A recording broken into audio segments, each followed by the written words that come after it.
My name is John Christopher C. Gallardo from BSEE-2C, and I'm here to present to you the global warming or the climate change. Global climate change. First one is the causes of global warming. Global warming occurs when too much carbon dioxide and other air pollutants are present in the atmosphere. Alam naman natin, ang carbon dioxide can trap the heat in our planet. Kaya, more carbon dioxide, more hotter ang mangyayari sa ating planet. This impact is called greenhouse effect. Pangalawang cause is the human activities. Kasi pag nagsusunog tayo ng mga fuel, burning of fossil fuels to power the vehicles.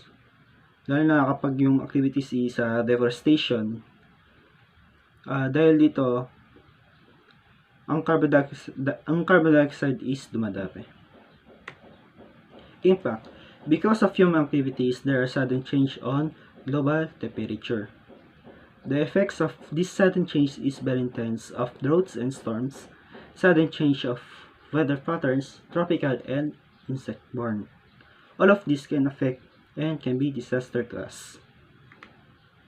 Prevention. Lahat mga nandito can prevent producing of carbon dioxide.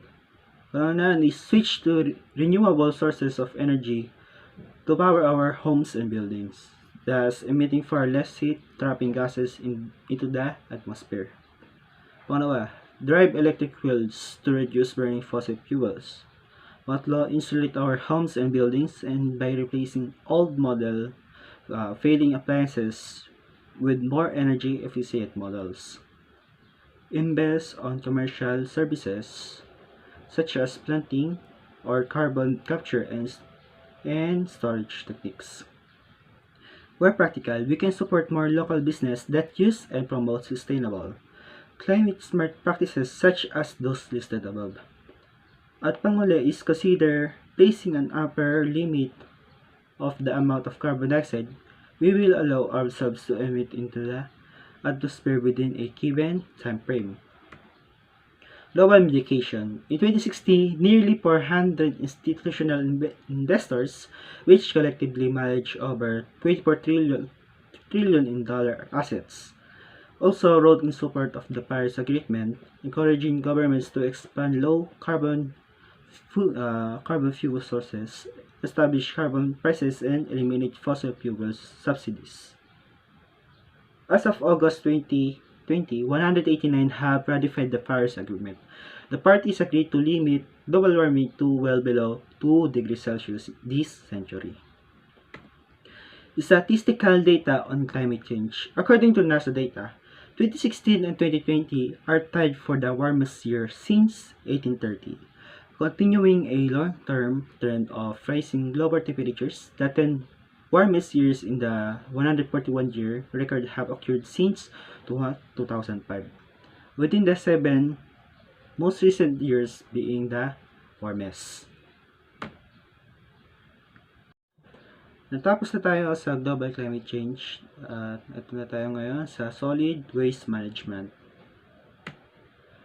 Definition of solid waste management. Solid waste management is a term that is used to refer to the process of collecting and treating solid waste. It also offers solutions for recycling items that do not belong to garbage or trash. As long as people have been living in settlements and residential areas, garbage or solid waste has been an issue. Objective of this, the primary goal of solid waste management is to reduce and eliminating the impacts of waste materials on our community and in our health. This is to be done in the most efficient manner possible to keep costs low and prevent waste buildup. 6 stages of the waste management system. Kauna is waste generation. This encompasses and activities involved in identifying materials that are no longer usable and are either colored for systematic disposal or thrown away. These stages is pinaghihiwa-hiwalay natin yung ating basura sa pwede pang gamitin at yung isa is disposal na talaga. Pangalawa, on-site handling, storage, and processing.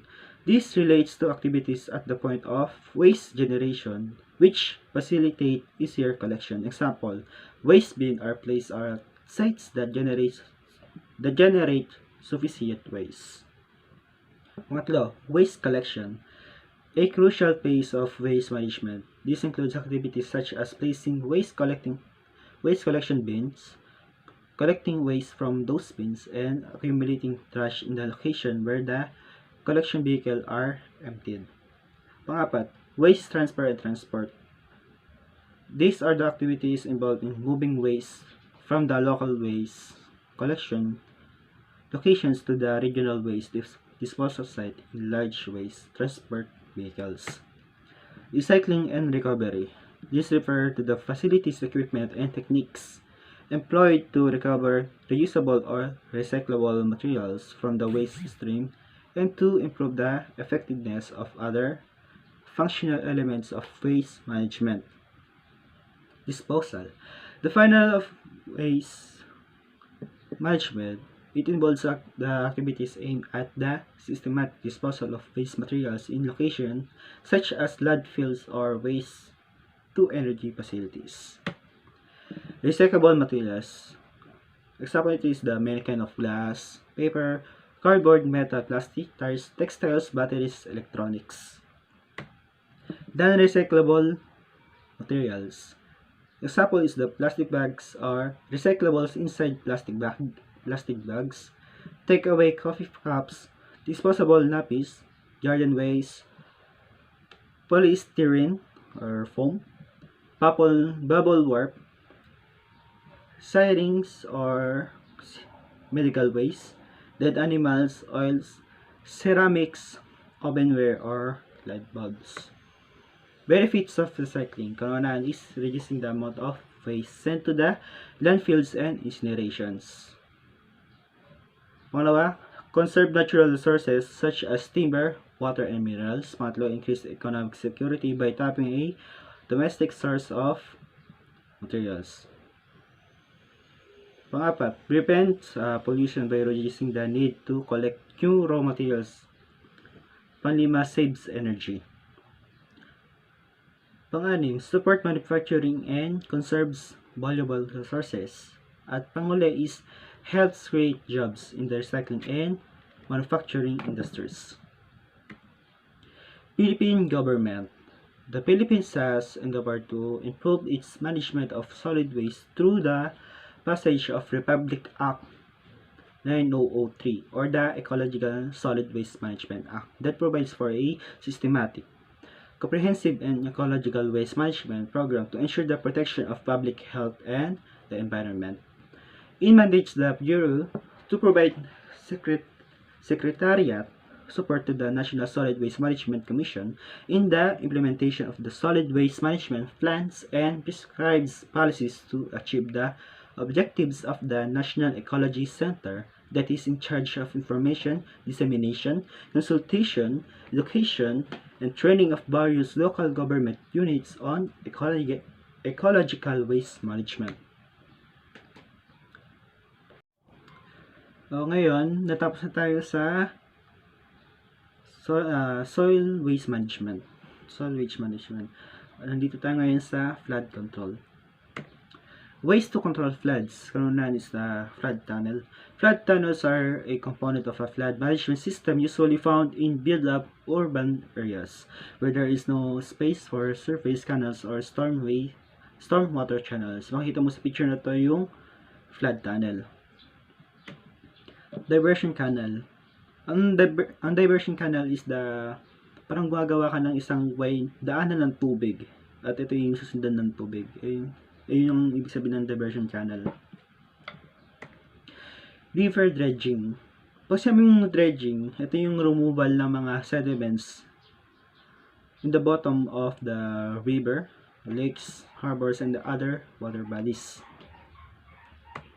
River widening. River widening are commonly used in river restoration to allow channel movement within a spatially limited area. Makita mo sa picture na to, gawing kaliwa ng picture is napakakitid niya. Pero pag lumipas yung taon sa gawing kanan, dahil sa river widening, ito ay kumapal na yung daanan ng tubig. Lumaki na yung daanan ng tubig. Seawalls. A seawall is a form of coastal defense constructed where the sea and associated coastal processes impact directly upon the landforms of the coast.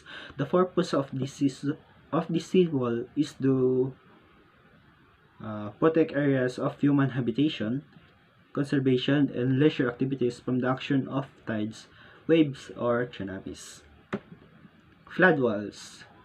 This is a artificial barrier that can temporarily contain the water when the water is suddenly rise. Leaves. Dike, embankment, flood bank, or stop bank is an elongated, naturally occurring ridge or artificially constructed field or wall that regulates water levels. It is usually earthen and often parallel to the course of a river in its floodplain or along low-lying coastlines. Dams. A dam is a barrier that stops or restricts the flow of water or underground streams. Reservoirs created by dams not only suppress floods but also provide water for activities such as irrigation, human consumption. This dam can provide electricity din. Dahil sa bilis ng pagdaloy ng tubig doon sa dam, napapaikot niya yung turbine. Causes of flooding. Prolonged heavy rainfall, highly accelerated snowmelt, severe winds over water, unusual high tides sa dagat, tsunamis. Ang tsunami is nangyayari ito kapag yung sa ilalim ng dagat, yung lupa doon ay gumalaw. Failure of the following: dam leaves, retention ponds or other structures that retain the water. Deforestation and global warming. Flood control measures. Control the water level. Ano ito is build dams and check dams. Build barriers or leads, embankments, dike, flood walls, and seawalls. Alter the river's channel, widening and dredging diversion canal. Control land use around rivers. Build large floodways and sewers. Okay, tapos na tayo sa flood control. Dito na tayo sa public water treatment and distribution.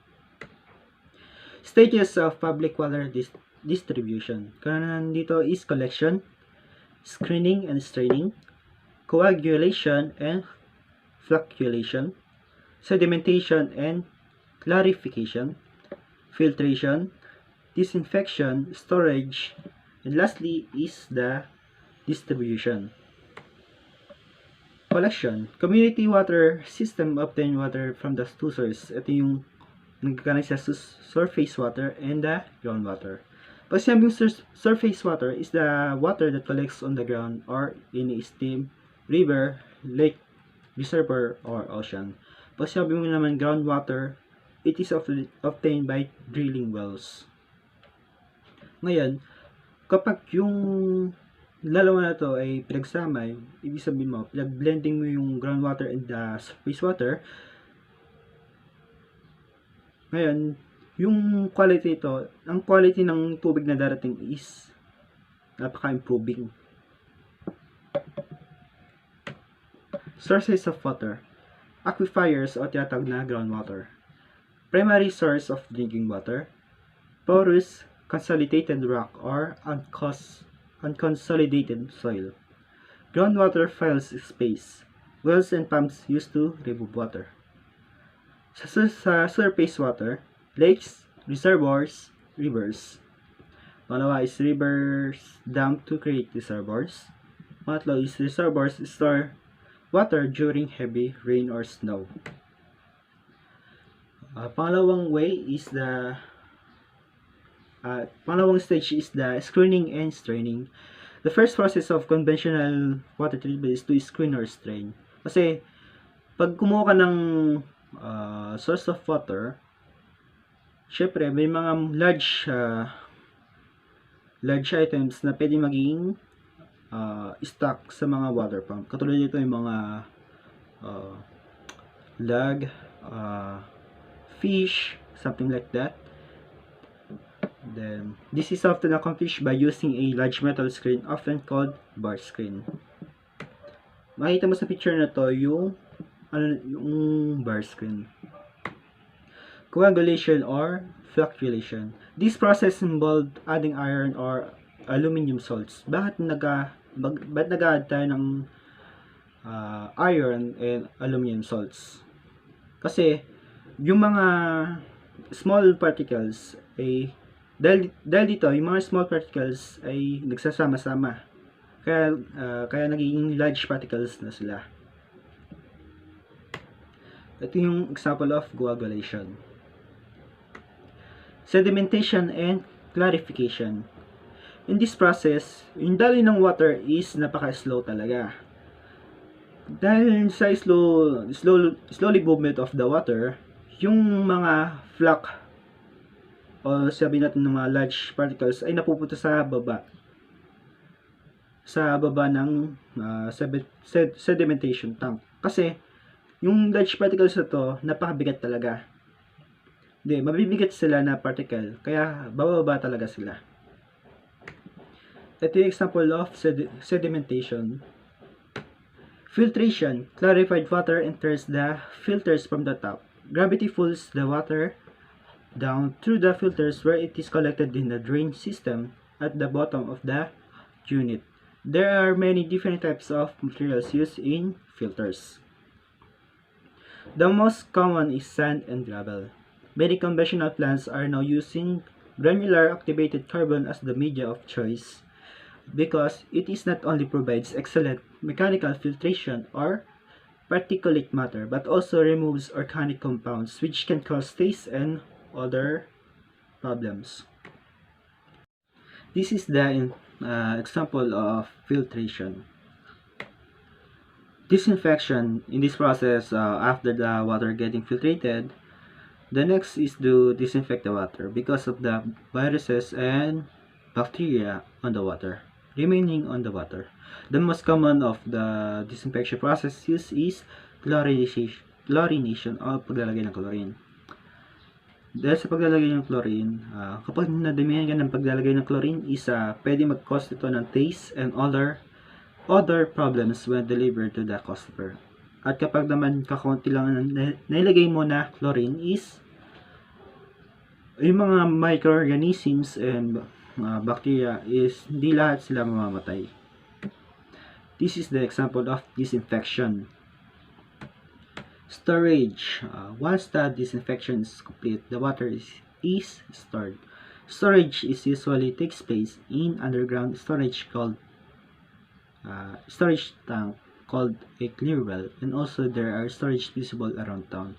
There must be storage of water that can be used in case of emergencies. This is the storage na talaga makikita natin. And lastly, the distribution. The distribution system consists of large water pumps and the treatment plant, overhead water storage tanks, large pipelines, smaller pipelines, fire hydrants, bulbs, and water meters in front yard. Because of this system, the water is distributed in our faucet. This is the example of the pipes that used in distribution system. Makita dito may mga malalaking pipes sila dito, maliliit din na pipe. This is the end of our presentation, and thank you for watching. Goodbye.